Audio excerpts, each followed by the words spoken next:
Pancho Olivera, ¿Cómo va? Daniel Vilota, bienvenidos. ¿Cómo te va, Carlos? Volvemos a hablar de vacunas. Sí, Habían con quedado- el virus que vuelve además, Claro, ¿no? además que vuelve. Eso seguramente va a ser otra discusión. Pero vamos a una mirada a lo que pasó la semana pasada en la auditoría. Gran discusión, gana el oficialismo y dice, los 10 contratos por la compra de vacunas son confidenciales porque así lo indican los laboratorios. Y esto lo defendió la ministra Bisotti. Incluso el informe... Y los auditores que responden al gobierno. que responden al gobierno, que ahí hay un caso interesante, que hay uno que venía del masismo, Gabriel Miura, del viejo masismo, entonces estaba por tercera minoría. ¿De cuál de los viejos masismos? Bueno, de la ¿De época cuál de Macri. todos los Viejos masismos? ¿Te acordás distintos. cuando Macri lo llevó a Davos? Sí. Bueno, ahí. Ah, ese masismo. Ese masismo. Entonces, El masismo macrista, exactamente, pierden. Ahora, claro, esto es cuestionable ya, la palabra confidencialidad en este contexto, porque el mundo está abriendo esos contratos. Al revés, la Unión Europea está diciendo hay un interés público, los estados dijeron vamos a ayudar a que se desarrollen las vacunas. ¿Sabes qué tendría que hacer Alberto Fernández?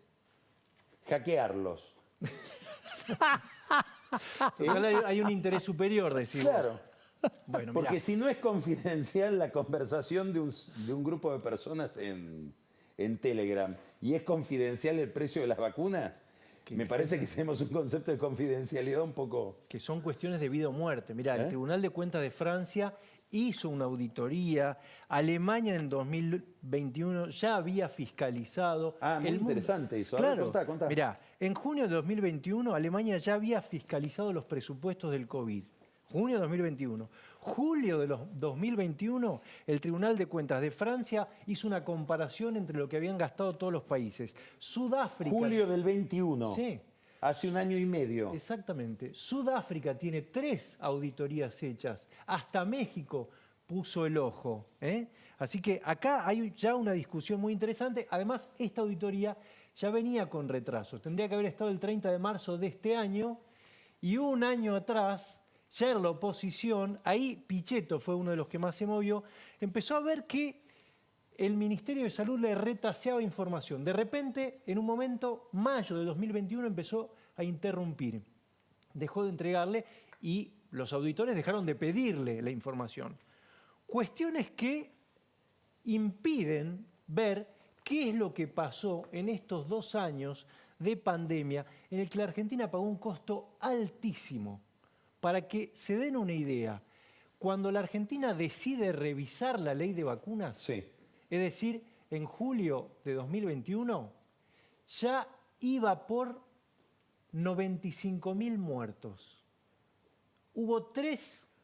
A ver, Sí, julio del 2021 estamos hablando 1 año y 3 meses del comienzo de la exactamente. cuarentena. 1 año y 3 meses exactamente. Julio del 2021 dijiste que Francia Ya había hecho el Tribunal de Cuentas Cuentas ya había hecho la Exacto. comparación. Alemania también. Y nosotros esperamos a 90.000 muertos, 95.000 muertos. 95.000 muertos para modificar la ley de vacunas que permitiera abrir. Exactamente. 3 olas de COVID hubo en la Argentina, 2 ya habían pasado.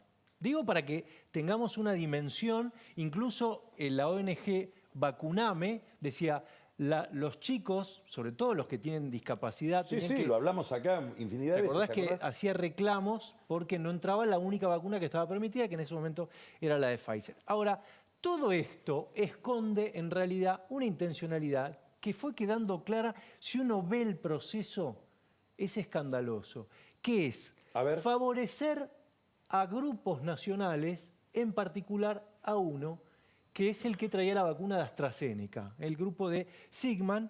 De Hugo ¿Por qué? Sigman. Porque los laboratorios pagan campañas. Esto lo hemos dicho... A ver. Los laboratorios pagan campañas políticas. Esto lo hemos dicho 20 veces. Yo hablé con ellos. Ellos dicen, ojo... Espera un poquito. Sí. El lunes pasado hablaste de cómo hay todo un sistema Muy parecido. para proteger una, comillas, industria de importadores en realidad muy poco competitiva en Tierra del Fuego porque pagan campañas, dijiste. Así es. Ahora vamos a otro campo, que es el de los laboratorios que traían las vacunas, a los cuales se les armó un mercado cautivo porque pagan campañas. Exactamente. Mirá, Habrá que pagar campañas. ¿Podemos pagar campañas? No sé si nos dejarán pagar campañas yo no sé si sirve. para cambiar de vida. Yo no sé si sirve que te lo diga yo. Mejor que te lo diga Ginés. Porque acá es todo a cielo abierto. Poné lo que decía Ginés en julio de 2020. Todavía no había llegado ninguna vacuna cuando se discutía qué vacuna sí, qué vacuna no. Mirá lo que decía Ginés González García. Por eso estamos hablando. Nosotros estamos negociando con varias firmas, que son supuestamente las que están más cerca. Y le pedimos dos cosas. En primer lugar, que nos aseguren una cierta prioridad en la provisión de la vacuna, cuando esté la vacuna. Y en segundo lugar, o en primer lugar también igual, que valoraríamos intensamente que haya transferencia de tecnología, es decir, que la vacuna se pueda desarrollar en nuestro. ¿Sabés cuál era el único grupo en ese momento que la podía hacer? El que traía la vacuna de AstraZeneca. Que en realidad el grupo dice, nuestro contrato no es con el gobierno, es con AstraZeneca, arréglense con AstraZeneca. Eso es otro tema, sí, pero eso es lo que ellos contestan. Mientras tanto, en este momento, Argentina había hecho el ensayo más grande del mundo de la vacuna que en ese momento, y que terminó siendo la más exitosa, recordás bien, que era la de Pfizer. Entonces, recordá eso, claro, que se hizo en el Hospital Militar. Exactamente. Es decir, el laboratorio Pfizer, a escala internacional, eligió el Hospital Militar Central de entre todo el mundo, de Luis María Campos, en todo el mundo, para probar, y se suponía que nos daban una prioridad. Siempre tiene prioridad. 6.000 casos, 6.000 ensayos. Esta es la foto que se saca Alberto Fernández en Olivos. Con Nicolás Baquer, que era el general CEO de la de farmacéutica Pfizer. Y el doctor Pollack. Y el doctor Fernando Pollack. Exactamente. Mirá, había ya una intención, porque esto fue el 10 de julio. El 11 de julio se firma un acuerdo de confidencialidad con Pfizer. El 25 se hace la primera oferta. 13.200.000 dosis de vacunas. Una barbaridad para el momento, todavía no estaba la vacuna. El 27 de julio se hace esta oferta por escrito. Y el 1 de octubre se ratifica esta misma oferta. 13.200.000 había, mirá, 1 millón para diciembre. La primera vacuna llega a la Argentina en Navidad, la Sputnik, 300.000. Era 1 millón para diciembre, 2 millones para el primer trimestre, 5 millones para el segundo trimestre y el resto después. Es decir, que de ahí a que cambiaste la ley, te perdiste 8 millones de dosis de vacunas. ¿Dónde fueron? Fueron otros Uruguay. países. Claro, a otros países. Le llegó la noticia al gobierno uruguayo por vía de un socio de Pfizer que tiene intereses en Uruguay y campos en la Argentina, diciendo, mira, los argentinos no quieren comprar estas vacunas que hicimos casi para ellos, aprovechalas vos. Y prácticamente el gobierno uruguayo vacunó a todo Uruguay con las vacunas que nosotros no queríamos tener cuando necesitábamos vacunas. Mirá, en el medio... Lo que es más insólito es que el presidente, cuando habla de sus méritos, en el partido que, como dice Cristina, no se jugó, dice el manejo de la pandemia y la vacunación. Es este desastre que estamos describiendo. Mirá, y que ahora no se puede investigar. Exactamente. Fue tan buena la gestión que la Auditoría General de la Nación no la puede investigar. El CEO de Pfizer, cuando fue al Congreso, dijo, toda esta información el gobierno la tenía, y cuando se va a votar la primera ley de vacunas, que aparece una cláusula... Ese es Nicolás Baquer. Aparece una cláusula que mete Cecilia Moró que decía, las vacunas, si sale mal el ensayo, son responsables los estados, salvo que haya negligencia. El único laboratorio que rechazaba esa cláusula era Pfizer. Y el gobierno lo sabía. Incluso hubo 2 diputados de la coalición cívica que hicieron un pedido de informe y les dijeron, el único, dijo el Ministerio de Salud, que reconoce que no acepta esa cláusula es Pfizer. Es decir, era una cláusula anti-Pfizer. Estaba todo a cielo abierto, como yo te decía. Acá es muy importante aclarar esto. Todos los laboratorios hacen lobby. ¿Qué hacen las multinacionales? Quieren influir sobre las leyes, que es lo que quería hacer Pfizer. ¿Qué hacen los estados? Sputnik, en este caso, Putin. Hablan de gobierno a gobierno. ¿Qué hacen los grupos nacionales? Hablan con los funcionarios. Son los especialistas en mercados regulados, los famosos. Esta ley, la primera, se promulga el 6 de noviembre de 2020 y ese mismo día AstraZeneca firma el contrato. El mismo día que se aprueba la ley. Claro. AstraZeneca, que es la que tenía el convenio con Sigman. Exactamente. Empieza a haber problemas. No las traen. En todo el mundo. Recordemos que AstraZeneca había hecho un contrato, estaba Carlos Slim metido en el medio, iban a fraccionarla en México, el laboratorio Liomont, empiezan a demorarse. En el medio, Kicillof y Cristina empiezan a tratar de apurar la vacuna Sputnik. Ahí ya se mete una cuestión ideológica, hay un grupo medio raro, un laboratorio, una pyme. De Santa Fe, ¿no? Sí, que habían De Rosario, ido, si no me equivoco. Sí. habían ido a buscar insulina a Moscú, llegaron acá con el gobierno, de repente Kicillof dice, esto es mío, córranse, voy yo de estado a estado, y los tipos quedan con mucha bronca y con ganas de hablar. Ajá.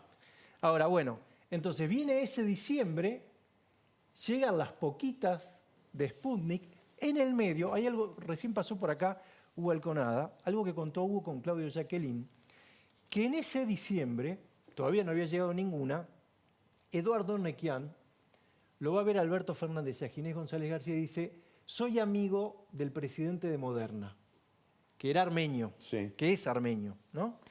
Ofrezco una conversación con él, vos decís, no llega una sola vacuna, lo llamo ya. Esto era diciembre, ¿sabés cuándo lo llamaron por primera vez? 14 de enero. Cuando hablan con él, les dice, no tengo antes del segundo semestre. Pero bueno, esto iba a durar, necesitábamos mucho. Ah, bueno, no, entonces no. Qué suerte que no tenés tanto. Algo, A ver algo si así. tenía que comprar a vos. Algo así. Entonces, llegamos a el momento en que, de marzo de 2021, en que tenía que venir las primeras de AstraZeneca, era lo más ambicioso Se de firmó todo. en noviembre Claro, noviembre de 2020.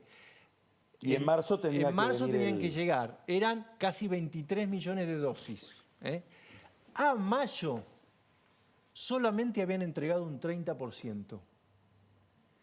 Empieza a demorarse la segunda dosis de Sputnik, también ahí algo no estaba funcionando, y claro, la oposición empieza, y todos, ¿no? La gente, imagínate, con 95.000 muertos, empiezan a decir, che, ¿y si analizamos otra opción? De hecho, en la oposición, la mayoría le había votado la ley. Cuando yo hablo con los legisladores de la oposición que le votaron aquella cláusula anti-Pfizer al gobierno, te dicen, lo que pasa es que nosotros no teníamos todos los datos. En eso es cierto, puede haber habido ingenuidad, pero es ¿Habrá cierto. habido ingenuidad? Qué buena pregunta, qué buena pregunta. Pero es cierto que el preacuerdo lo tenía el organismo que estaba negociando con Pfizer, que era el Ministerio de Salud. ¿No? Sí. De hecho, Carla Bisotti todavía no era ministra. Pero venía Era- de ser la responsable de vacunas. Exactamente, era la responsable de las vacunas. Entonces, llegamos a julio de 2021, en el que se cambia la ley, nos olvidamos de los glaciares, todo eso que aparentemente nos iban a pedir, firmamos un contrato acorde con el mundo y a partir de ahí empiezan a llegar y hoy Pfizer es una de las que convive. Si vos ves una investigación que hizo ante la falta de datos Poder Ciudadano, vas a ver que tiene un ranking de las que más retrasos recibieron. Ahí vas a ver las 4 que más retraso. La primera es justamente esa, ¿no? Ahí tenés. AstraZeneca es La que menos se entregó de lo que se había comprometido. Exactamente. Y la otra es la de Sinopharm, Richmond, que vino después, y la última es la de Sputnik. Esa última. Ahora, sintetizando, ¿por Sí. qué razón esto no se puede auditar? No se puede auditar porque el gobierno decidió que no. Y porque los auditores decidieron que no. porque además la información que entregaron, si hoy agarramos el informe, está completamente lavado. Seguramente es un capítulo abierto, porque esto se llama auditoría de cumplimiento. Ya van a pedir los opositores una auditoría de gestión. La mesa es la misma. No sé si los van a convencer. Van a votar. Pero probablemente la Comisión Revisora de Cuentas... Yo me acuerdo que en el convenio que hizo este gobierno con el Fondo Monetario Internacional, el primero de todos, estaba como una de las condiciones de la relación con el fondo el tema de las vacunas. Claro. Si acá es muy difícil encontrar otros. Mira, Fabiola Zubac, nuestra compañera, hizo una investigación y con un informe de la CIGEN que dice que en el primer semestre del año pasado hay 10 embarques de vacunas que no están registrados. ¿Cómo? No se sabe a dónde fueron, si los anotaron. Incluso hay una parte que parece que pagamos de menos, cuando en realidad lo que te decían los empresarios es esto es contraentrega. Incluso Bueno. si no usas la vacuna, págame todo. Sigámosla. Es que va a seguir. Sí, sí. Gracias, Pancho. No, por favor. Don Daniel. Carlos, 2 breves comentarios Sí. antes de entrar el tema. 1, hablé con 4 intendentes mientras te escuchaba. Sí. Va a haber una movilización informal, muy pequeña, casi la de catering que aplican los intendentes para cumplir. Y lo otro, algo que tengo para preguntarte porque me interrogan a mí muchos colegas. ¿Cómo uno podría ser intendente de Vicente López, te exige un año de residencia continua para aspirar al cargo, y a la vez candidato a jefe de gobierno de la ciudad donde te exigen 5 años de residencia continua antes de la elección? O sea, vos decís por Jorge Macri. Claro, Él, como intendente de Vicente López, tiene un año, declaró tener un año viviendo, en Vicente López. pero mientras tanto, Tiene que haber acumulado 5 para poder ser candidato ahora. en la geografía, que es la historia de los santos, un milagro muy frecuente es la bilocación. Claro. Por ejemplo, San Antonio se lo encontraba en Padua y en Lisboa al mismo tiempo, por ejemplo. O Jesucristo, que puede estar en todos lados también. Bueno, no, pero hablamos de un milagro concreto donde 2 personas dicen, yo te vi viviendo en Vicente López, y otro dice, yo te vi viviendo en Buenos Aires. Bueno, probablemente Con la aquí... justicia electoral argentina se logra más fácil. Sigamos. Rápido, el tema de hoy, vos ya lo contaste, es la violación de derechos de uniformados y civiles que están detenidos por causa de lesa humanidad y a los que se le aplica prisiones preventivas abusivas. Te voy a mostrar unos cuadros hechos por la Unión de Promociones que nuclea a uniformados de varias armas. Acá las tenés. Mirá el promedio de prisión preventiva que queda sometido alguien que no tiene condena firme, casi 9 años. Y el promedio de años que alguien recorre antes de ser absuelto en debate, 6 años. Yo recuerdo que Alberto Fernández en su campaña presidencial citaba siempre lo que él llamaba la doctrina Irurzun. ¿Te acordás? Sí, Por sí. Martín Irurzun, de la Cámara Federal de Casación, porque aplicaba prisiones preventivas a funcionarios kirchneristas por actos de corrupción con un promedio de 2 años. Ahí tenés otros casos. Mira, hasta 2 años hay 33, entre 2 y 3... ¿Qué es PP? Eso Prisión preventiva. es previsión preventiva. Entre 2 y 3 años, 14. Bueno, ahí ves todo el recorrido. Te quiero mostrar otro cuadro. No sé si lo tenemos listo. Mirá la edad de los detenidos. Entre 64 y 98 años. ¿Sí? Muchos de estos casos, Carlos, ahora te voy a contar en qué se justifican las prisiones preventivas. Es gente que, y no quiero ser peyorativo, usa pañales, no está en su pleno uso de sus facultades, no se pueden desplazar solos y el dato más importante, no tienen contacto entre sí. Todo esto, porque esta mañana no vamos a llegar a verlo, perdón, el fin de semana, Cristina cuando habla con Folia 2 Sao Paulo, plantea el papel que le cupo al kirchnerismo en los juicios por la verdad y la memoria.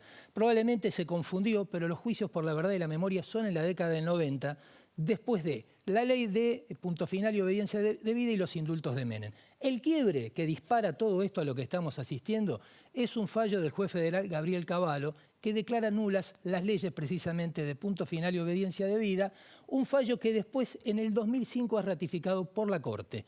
Y eso es lo que hace que caigan las absoluciones, los sobrecimientos, los indultos y permitan reabrir causas. ¿Qué es importante en este proceso? La desaparición de Julio López, algo de lo que no habló Cristina, porque Julio López va a funcionar como el argumento más eficaz para estas prisiones preventivas que se dictan una vez y después se les aplica innumerables cantidad de prórrogas. ¿Por qué lo de López? López era alguien que desapareció en el 76, fue sometido a tortura y cuando se abren otra vez los procesos, su testimonio es vital para condenar a Miguel Echecolás, que había estado indultado. López va a ir a escuchar el veredicto contra Echecolás y desaparece. Eso le permite a muchos jueces fundar que hay el remanente de una red continental de represión ilegal que auxilia a quienes tuvieron que ver con los delitos de lesa humanidad. Con todo lo que describí de los detenidos, es muy difícil pensar en una conspiración internacional ideada para perjudicar a la democracia argentina. Hay otro concepto que es vital aquí, que nace en los organismos de derechos humanos, y es la impunidad biológica. Ese es el concepto, que curiosamente, pese a que es solo una figura semántica, no jurídica, es aplicado por fiscales e incluso por el Estado argentino. Mirá aquí el portal argentina.gov.ar. Lo toma como algo propio, algo que no está reconocido ni en el Código Penal ni en las leyes que tratan estos casos. ¿De qué se trata la impunidad biológica? Es que estos detenidos se mueren sin condena. Algo que lógicamente le preocupa a los organismos de derechos humanos, pero también es una gran coincidencia con las entidades que defienden a los uniformados que están juzgados por estos crímenes. Se vieron en mayo de este año con Alejandro Slokar, que preside la Cámara Federal de Casación Penal, le plantearon su preocupación y uno de los que estaba ahí, Aníbal Guevara, fue invitado por el Papa al Vaticano para charlar de este tema. Se vieron el 24 de octubre y una semana después el Papa le envió una carta a Slokar. Que fue el caso que cuenta Escribano. Exactamente. Claro, porque está detenido el padre. Es un poco largo. Voy a leerte primero un párrafo de la carta de Francisco que es muy interesante. Tiempo atrás he llamado la atención acerca de los riesgos del idealismo penal y del modo en que, lejos de ser una virtud técnica, contribuye a ocultar los rasgos más autoritarios del ejercicio del poder. Slokar está preocupado, impulsó una resolución para abreviar los tiempos de los juicios y el 24 de noviembre Martín Farrell, que junto con Jaime Malamud construyeron el edificio jurídico para el juicio a las juntas, estuvo en una charla en la Facultad de Derecho donde criticó la inaplicabilidad del 2x1 a los causas de lesa humanidad, algo que quedó plasmado en el caso Batalla en diciembre del 2018, cuando Rosati y Hayton de Lonasco votaron al revés que en el caso Muinio, sufrieron muchas críticas por acompañar eso, y Rosenkrantz mantuvo su voto. Muy bien, Daniel. Seguiremos con el tema. Seguramente. Vamos a un corte. Muchas gracias, Pancho. Gracias, Daniel. Y recibimos ahora a Camila Perochena con El espejo de la historia.